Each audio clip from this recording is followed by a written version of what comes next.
How do I announce a loved one's death on social media? My person just died. What do I say? What should I post? How do I go about approaching doing this thing that I have never done before, which is talking about a death of someone I love dearly on a platform where I'm usually sharing things like vacation photos or pictures of my kids or news articles or memes. How do I share one of the most devastating things that's happened to me?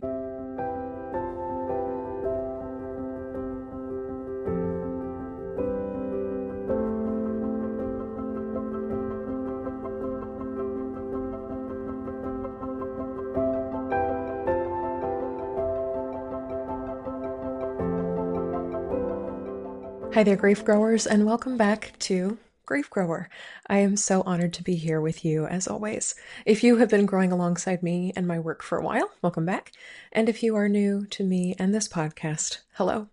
My name is Shelby Forsythia. I'm a grief coach, two-time author, soon to be three-time author, and founder of Life After Loss Academy. And I have had the joy of helping thousands of grieving people stop feeling lost, broken, and alone in the midst of grief, and start building lives that they genuinely love from the lives that loss forced them to live.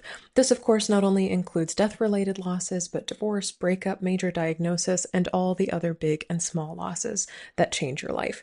Here on the show, and in my work as a whole, we believe that grief is not something to get over. It is something that we grow with and alongside, and that when we stop treating grief like a problem to be solved and start seeing it as an invitation to interact with life more deeply, we can create meaningful lives that are rich with all of the memories that we carry, the struggles that we faced, and the awareness of the preciousness of what it means to be alive right now.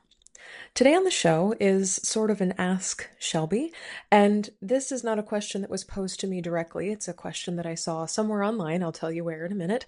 And it inspired me to produce this show and come up with a response to it because it's a question that so many grieving people have, and that is, how do I announce a loved one's death on social media? We live in a world where so much of our lives revolves around our phones and the ways that we are digitally connected on Facebook, Instagram, Threads, elsewhere, where we are connected to each other. And in a world where so many of us have geographically moved away from friends and family, it's often the biggest and fastest way to stay in touch with a lot of people all at one time. And so a big question that a lot of grieving people have is, my person just died. What do I say? What should I post? How do I go about approaching doing this thing that I have never done before, which is talking about a death of someone I love dearly on a platform where I'm usually sharing things like vacation photos or pictures of my kids or news articles or memes? How do I share one of the most devastating things that's happened to me? So recently I came across this post on Reddit from a grieving parent who had just lost their 22-year-old daughter, and they were struggling with whether or not to share what happened on Facebook. And this is a public post, so it's something that everyone on the internet can view and see, which is why I feel comfortable reading it here and responding to it in the way that I did. Their post reads, "My 22-year-old daughter died last night in a car accident. We are devastated, of course, and we're getting lots of support from our family and friends. I'm pretty active on Facebook, and it feels very bizarre to see people posting things on there that don't know what has happened to us. But I also don't want to be a weird attention seeker by announcing this on Facebook. At the same time, it feels strange to not let people know. I feel stupid even asking this. I don't even know what to do with myself right now, but if you're pretty active on Facebook and Instagram, should you mention a big life change like this? And if so, how? Or do you just let the news spread organically through friends? I'm not the type of person to post to every little stomach ache or anything. I'm probably just denying reality by even thinking about this right now. Please share your thoughts. Thank you." And this post was written a few months ago, so I kind of missed the boat on responding to it in real time. But I hope that the structure that I put together in the rest of this podcast will help you if you are in a space where someone you love has just died and you have to write an announcement on social media that this one, two, three, four, five, 6 step framework can help you figure out what the heck to say as you are writing something to be widespread to a lot of people. And the honesty of this post and the frankness and forthrightness was something that really hit me in my heart because I've heard questions like this from so many grieving people that I've worked with and grieving people across the world. Is it weird to announce somebody's death on social media? Will people think that I'm seeking attention or just trying to get people's eyeballs on me? What happens if I say too much or if I say the wrong thing? These are all really valid questions to have when it comes to how do I talk about a death online? So let's go through the steps, step by step, and I will walk you through my best practices for how to write a death announcement on social media in a way that feels the most true for you. And as with every other episode of this show, I would love to know what you think. I would also love to know, in this case, if I missed something. Is there something about what I'm about to outline here that you feel like, oh, I would love to add to that, or there's an element of this that needs to be explored? And as always, I would love to hear your thoughts in the comments on YouTube or in my DMs on Instagram or anywhere else that you'd like to connect with me. Okay, let's start with step one, and that is before you do anything, I want you, as much as you can in this moment, to get grounded. So before you open up the new post generator on Facebook or Instagram, take a breath. Your nervous system is probably going through a lot right now, whether that's overdrive or shock or devastation, disbelief, numbness, unplugging, or not being able to sleep for multiple days at a time, which can often happen in grief. You do not need to post about a death right away. I know death often feels like an urgent event, and it is catastrophic and life-changing. And also, in the words of so many of my favorite hospice and death care workers, death is not an emergency. The worst thing that could possibly happen has already happened, and worse things happening or more catastrophic things happening do not hinge on whether or not you post them on social media. So as much as you can, take the urgency out of this pressure to post on social media. You do not need to post right away. Take a moment as much as you possibly can. Again, sometimes it's possible, sometimes it's not. In the bustle of life after loss, to put your feet on the ground and close your eyes and ask yourself the following 3 questions. Do I want to share this right now? What is my intention, whether that's connection or boundary setting, honoring your person, or something else? And who are you writing this for? Who is your intended audience? Are you writing this to get it off your chest, to write it for yourself? Are you trying to reach a wider circle of people? Or are you trying to contact specific friends? Know that there is no requirement, once again, to share about a loss on social media. This is not a mandatory part of grieving. But if you do feel called to do this, it can be a helpful way to let people know what has happened without personally making dozens of calls or writing a ton of private texts and emails that will then receive some sort of response, whether that's people crying on the phone in your direction or leaving you voicemails or sending emails back or sending text messages back. Social media is often a way for us to broadcast the news of a death without then being inundated with tons and tons of responses. After you get grounded, step 2 is choosing a photo or not. Sometimes the hardest part of announcing a death is choosing a picture. I gotta say right away and validate this for you, it's okay to skip the photo. If you do not want to post this with a photo, if you just want to do a text announcement or something that's typed in the Notes app on your phone and then screenshot it and post it on Instagram, that is an option. You can just write what's on your heart and what you're feeling. You can also, if you're not interested in posting a picture of your loved one, use a symbolic image like a sunset or a candle, or maybe your loved one's favorite place. And if you want to, you can share a picture of your person where maybe you're at a place that they really loved or doing something together, or it's a shot of them alone, smiling, and a recent photo or a long ago photo that you feel embodies their best and truest self and really illustrates the relationship that you have to them. Images can help people emotionally connect to a post, but they're not necessary to make a death announcement on social media. It's kind of like a nice to have, and if you feel called to, great. If you feel like it will add to the the announcement itself or give people more information, fantastic.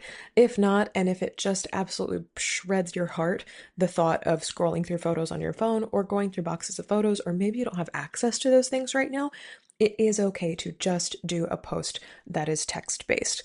One thing I do want to point out, like a really big asterisk here, is that in moments of intense shock and grief, it is really, really normal and common to want to show the reality of what happened. And what I mean is this. Oftentimes, after a loss, people want to share photos regarding or surrounding how someone died. This is often true for things like car accidents, overdoses, homicides, suicides, especially if there was news coverage surrounding the story. Please take great, great, great, great, great, great care in doing this, because not only can these photos be deeply distressing to other people, especially if this is the first that they're hearing about the loss, these photos are often flagged and removed for graphic content by social media platforms. So, as powerful as these images can feel in the moment, they often fail to encompass the full depth and complexity of your relationship with the person who died. And on top of that, they can alarm or hurt other people who you are trying to simply get information out to. So if you want to honor the truth of what happened while still protecting the community that you're trying to reach and also preventing the post from being taken down by social media, consider something symbolic or a picture of your person. This could be like an indirect photo of a hospital bracelet, a tattoo, a favorite piece of jewelry of theirs. If you don't want to post their face, you could do a picture of the sky or a landscape or a place in the world where you feel connected to them. This could be objects like coffee mugs, books, sports jerseys, record albums, a note or a poem or a quote that they loved. But whatever you choose as the photo, if you're not comfortable showing their face, let the initial death announcement reflect who this person was to you in life and not just how they died. If you want, you can make other posts in the future about the circumstances surrounding their death or the nitty-gritty details of their final days, if those are things that you lived through. But for this very first post, for kind of, the launch of the death announcement, very much consider how you are telling and framing the picture of the experience of losing them, and take extraordinarily great care not to post graphic or distressing photos of the manner in which they died. Because for as much as you may not realize it right now, what you say in this moment, in this post, has a lot of power, especially if for many people this is the first time that they are hearing about your loved one's death. Okay, step 3. This is writing the announcement. We're actually down to the part where we're going to write words about the loss. This is a super simple structure you can use to announce a death on Facebook, Instagram, or any other platform where you would like to make a death announcement. I am devastated to share that my relationship, name, died, insert date of death, yesterday, last night, March 22nd, in a car accident, to cancer, whatever the case may be that they died from. I am heartbroken and still trying to understand what happened. And then the next sections are optional. I'm receiving support from family and friends, and I'm taking things one moment at a time. Also optional, please know I'm not able to respond to comments or messages or even texts right now, but I see you and I feel your love. Also optional, I'll share more details about a memorial, a service, how to help when they're available. And then closing out with something like, my heart is shattered. This is a big deal. This has impacted me in an incredible way. Some statement of, this is significant, and gratitude if you have space to relay it. So thank you for holding me, my loved one, and my family in your thoughts. We appreciate your prayers. We see you, we love you, whatever the case is, to kind of wrap it up and put a sort of concluding statement on it. Thank you for listening. Thank you for being their friend in life. However you would like to close out this statement. And kind of with regard to this framework, this initial framework of posting about a death on social media, step 4 is set boundaries, and this is optional, but it can feel very empowering to you. Social media a lot of times can be a floodgate of information and communication. So if you're not up for receiving a lot of DMs or comments or let me know how I can help text messages or voicemails on your phone, it's okay to include that in this death announcement. You can say something like, we're not ready for messages or drop-bys to the house right now. We appreciate your understanding. If you'd like to support us, please reach out to Carol, our neighbor who's helping us coordinate meals and rides. You can be like, you don't reach out to me. Go reach out to that other person. Do not come in my messages. I will not respond to them. Go hang out with Carol. Or I'm just not able to respond to comments, so please be kind to each other. And this is the case too, especially for violent or traumatic deaths, and things that can have some controversy surrounding them. I'm thinking things like homicide, suicide, or overdose. A lot of people in the comments, depending on how big your network is, may be discussing how or why things happened. Was it preventable? I mean, people can get to the politics of what happened. I am not able to respond to these comments personally, so please be kind is a marvelous boundary to set. And then finally, our whole family is taking space offline and we'll share updates when we're able. Oh, and one more for you. I'm not interested in receiving grief support recommendations right now. Do not leave your books. Do not leave your podcasts. Do not leave your websites. Do not tell me your therapist's name. Instead, please share happy memories you have about insert loved one's name here. That's a wonderful boundary to set, especially in the immediate aftermath of loss, because so many people are like, I want to be helpful. I just want to help. I want to, connect you with my therapist or my psychiatrist or my sleep doctor or whatever the case may be. Not helpful. Not helpful in the immediate aftermath. I'm laughing because it's like all too true.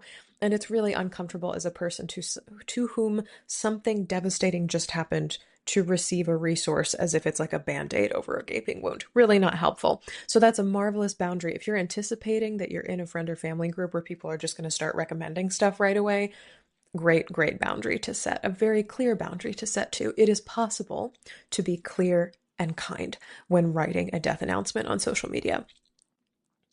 Step 5 is to acknowledge what you're feeling. This can happen in that conclusion statement, and even in a short death announcement, you can name what it is that you're feeling right now. And this not only helps others understand the gravity of what you're going through, it gives them permission to have their feelings about what happened as well. You can say something like, I do not have words for this level of pain.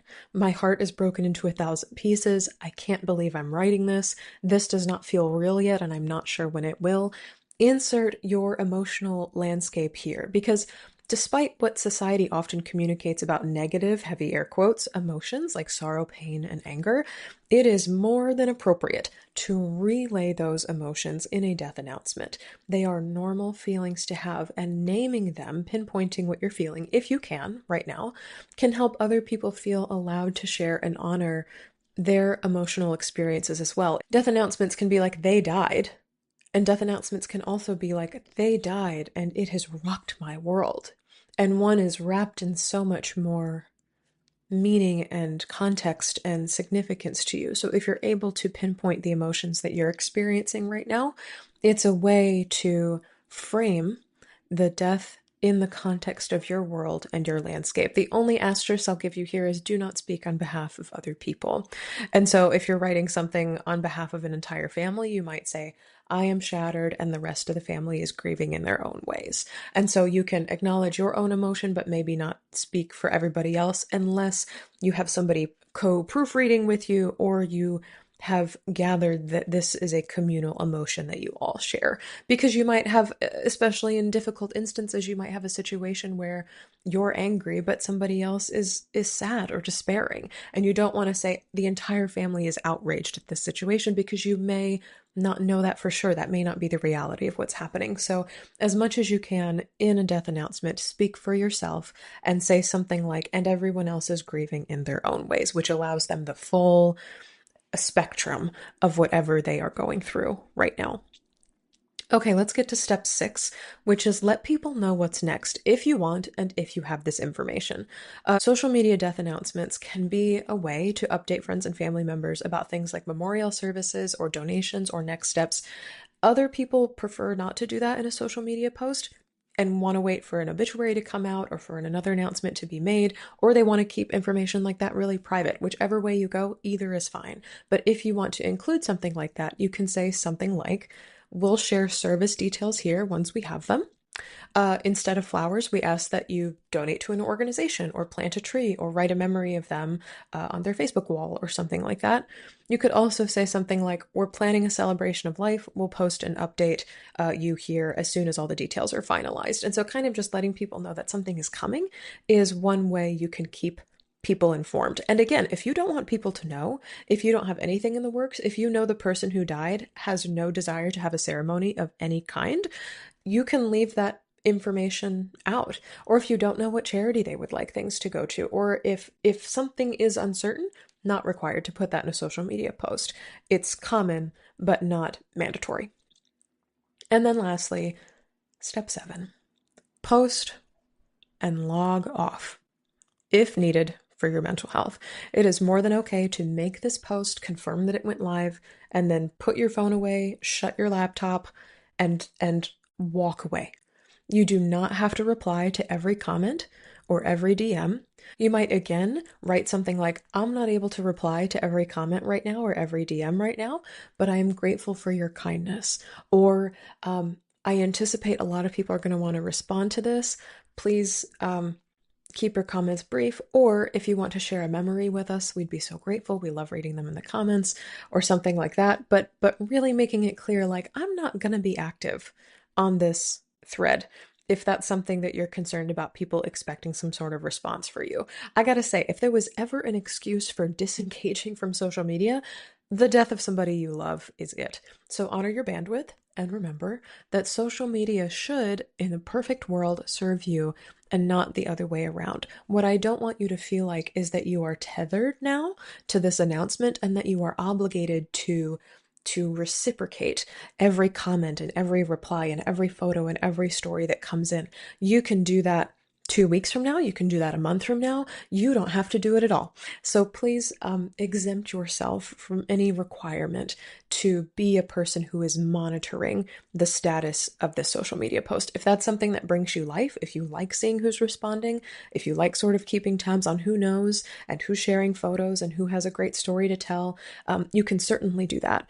But there is no requirement that once the post is live, you have to babysit it. And that's something worth knowing when you're making a death announcement post online.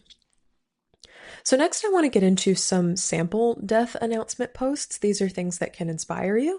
If you want one that is very simple and direct, I would encourage you to say something like, my son Ethan died last night in a car accident. We are devastated and trying to breathe through the impossible, taking each moment as it comes. We'll share more when we can. Please hold our family in your hearts.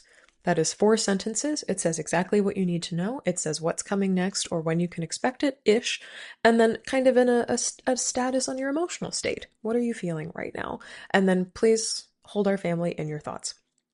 Number 2, this is one that has some boundaries included and also some information about services that are yet to come. So you might say something like, I am heartbroken to share that my wife Maya died suddenly on April 15th. Our family and friends are shattered. So this is speaking on behalf of a group, but confirm that those emotions are true for everyone.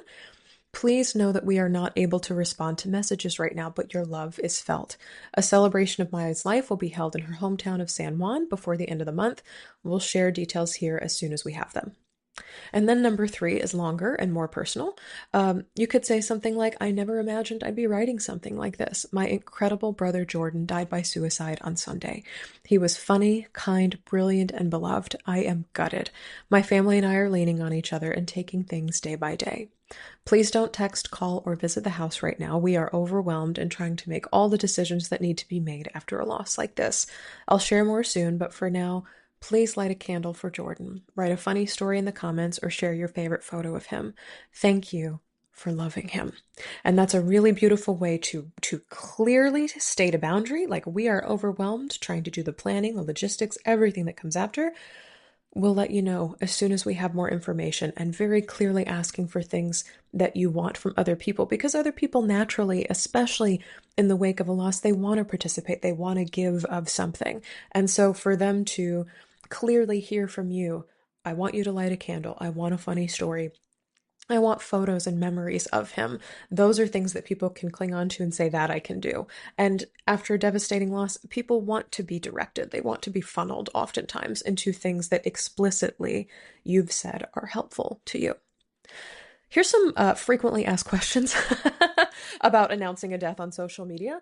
Number 1, is it weird to announce a death on Facebook or Instagram? And I hope you know by now in 2025 that it is not. Social media is a tool for communication, just like a phone call, a text message, or an email. It's just en masse. And for a lot of people, it is one of the fastest and easiest ways to update a wide community of people, family, friends, etc., especially if they live far away.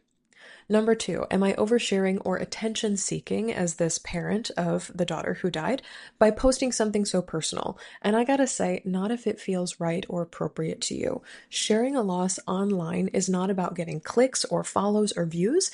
It is about being witnessed in your truth and informing others who care about your person about what happened. You get to decide how much you get to share or how much you'd like to share because grief is personal. But I will say, while grief is personal, it doesn't always have to be private, especially if you know there is a wider network of people who loved your person and would want to know about the fact that they're no longer here.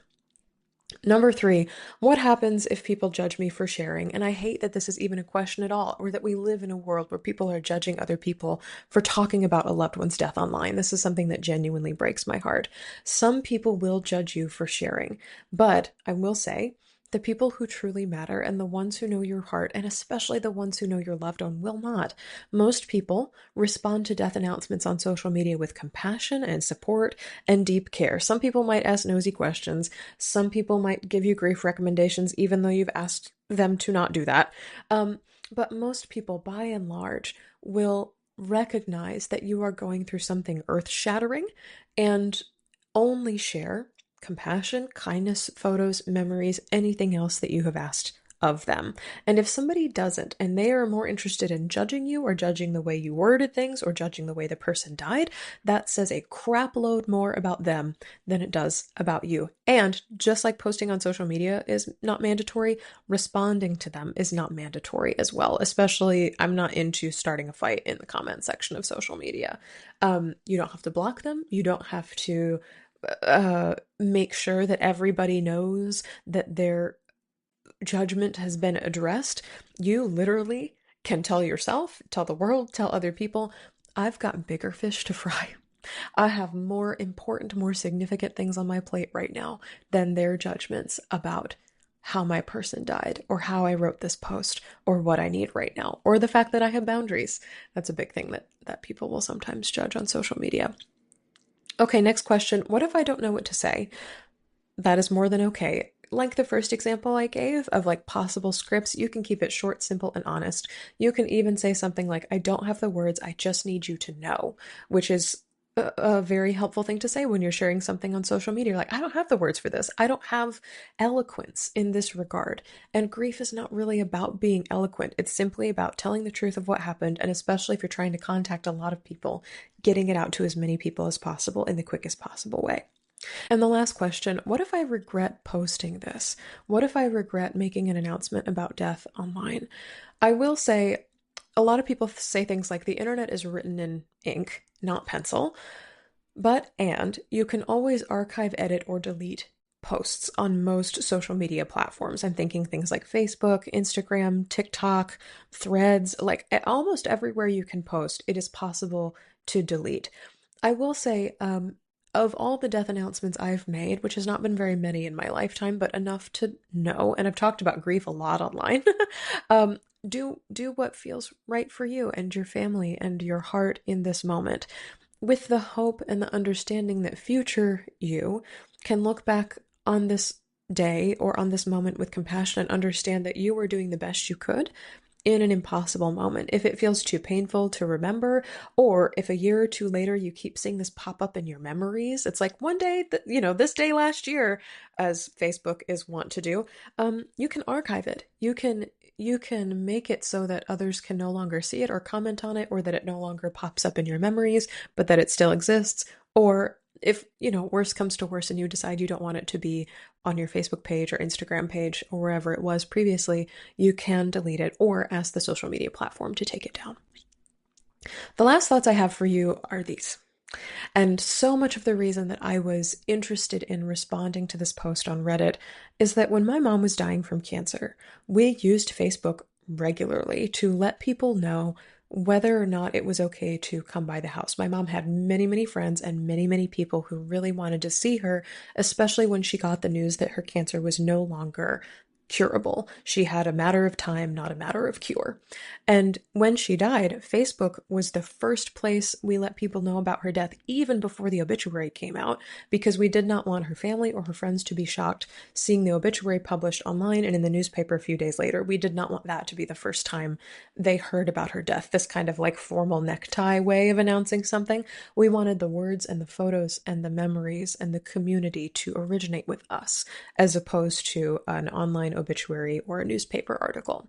I want to reassure you, if you are writing a death announcement right now, you are not broken or weird for wanting to share about a loss on social media. This is something that is so incredibly common and normal these days. And you are not wrong for wanting and even needing a way to tell the world that someone who is irreplaceable to you is gone.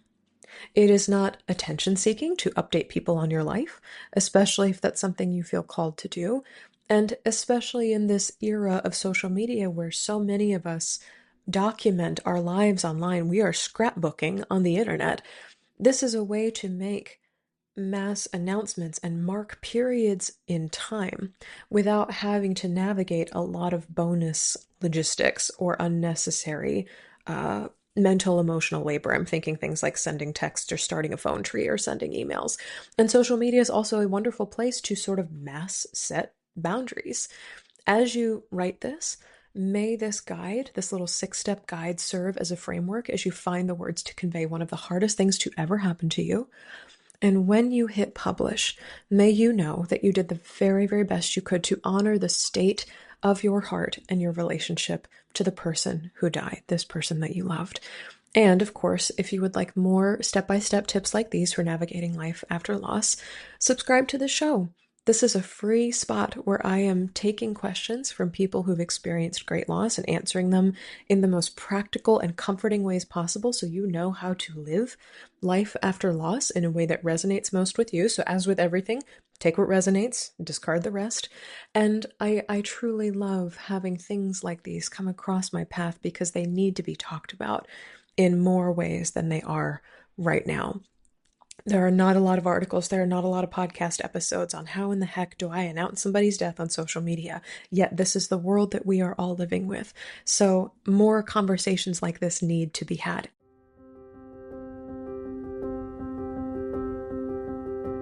That's all for this episode of Grief Grower. Thank you so very much for joining me today.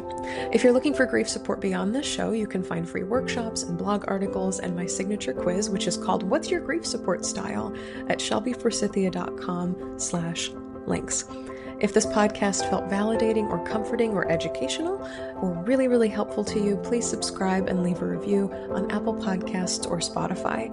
And be sure to share this show with a friend because you never know what someone you love is going through.